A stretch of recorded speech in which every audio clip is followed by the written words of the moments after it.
In Kenya, children and young adults are subject to exploitation in many households despite government and international labor organization intervention. Domestic work remains a hidden employment field in Kenya, where ensuring the well-being of workers has not been easy, owing to the fact that domestic sphere is of the public opinion. I don't want you to go with the narrow perspective that a domestic worker ni yule msichana wa kazi. Wako wengi. Kuna yule watchman ambayo nimemwajiri kivyangu. Unamjua? Yule nilitafuta ushago kwetu, nikaleta nikaambia chunga gate yangu. He doesn't belong to any company. There is the gardener who is busy trimming my grass and flowers. That is a domestic worker. There is also the driver that takes my kids to school. You know, the payroll that driver has. Ni ile pesa yangu natoa kwa mshahara yangu nafanya nini? Namlipa. You know, that is why they are classified as domestic. Now, so that widens the scope of who domestic workers are. This in effect makes domestic work and what it encompasses almost synonymous in Kenya. In Nairobi, the number of domestic workers has been estimated to be over 1 million.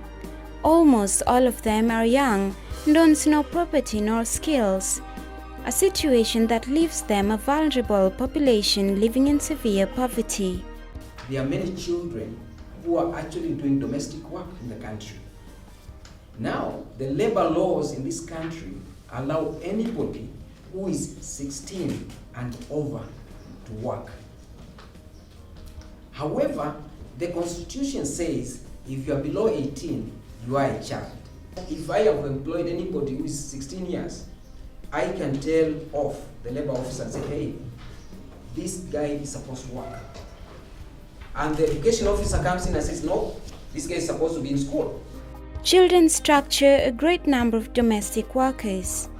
They often run away from their homes, dropping out of schools and opting to work for wages in return.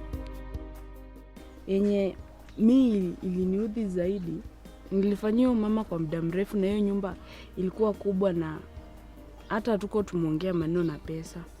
Juu mimi nilikuwa najua atalipa 3,000. Naye kumbe anasema 2,000. Kama unafanya kazi lazima ulipwe kwa sababu wewe ni mfanyikazi si slave. Na unajua Constitution ya Kenya inasema uruhusiwi kufanya kazi wakati ukiwa mdogo, na kama unafanya kwa sababu una shida lazima ulipwe kama mfanyikazi, sio kama mtoto. Hiyo ni kitu ambayo iko kwa sheria zetu. Some of them, however, are orphaned or poor and thus left with no other choice than to take on the survival for the fittest mantra.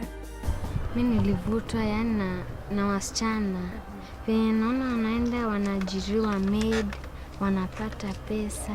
Na mimi nikasema, si mimi niko na mikono na miguu.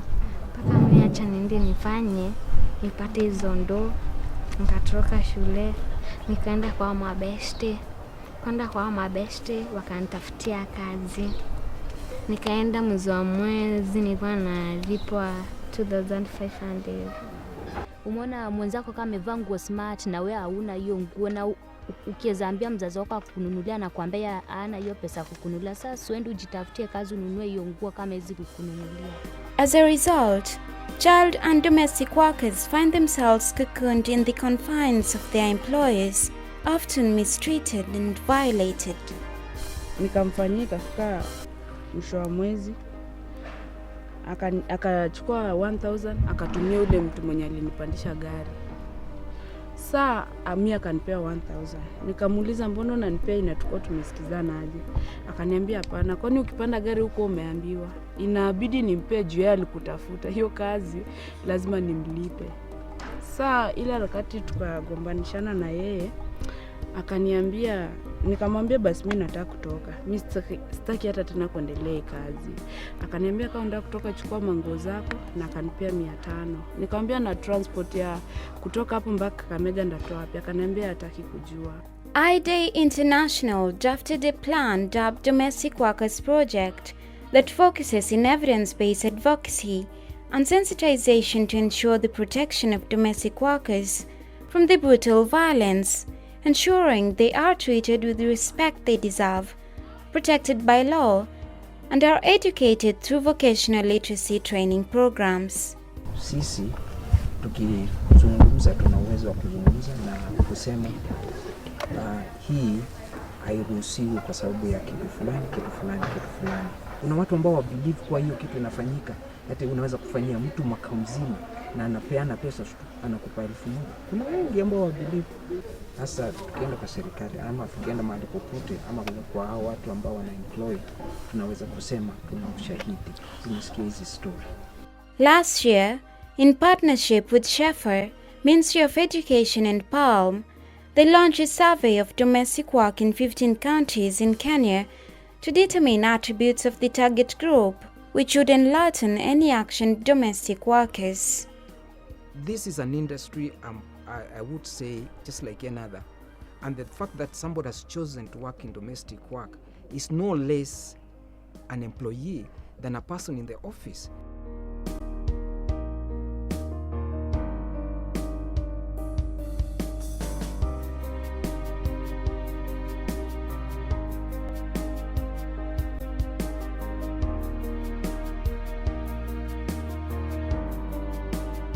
Their findings indicated that Nairobi County had the highest number of domestic workers, followed by Kiambu and Nakuru counties consecutively.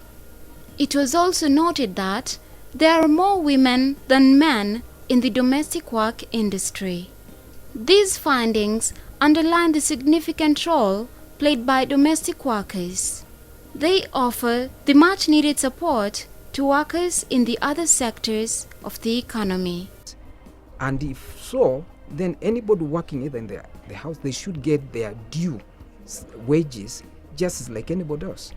If that is achieved, then everybody feels that they have a choice. They can either opt out to the office or decide, I am going to stay indoors and be a domestic worker. In any case, what better profession do we have than the one having professionals looking after our children, having professionals looking after our houses, because that's our refugees after we have come from offices.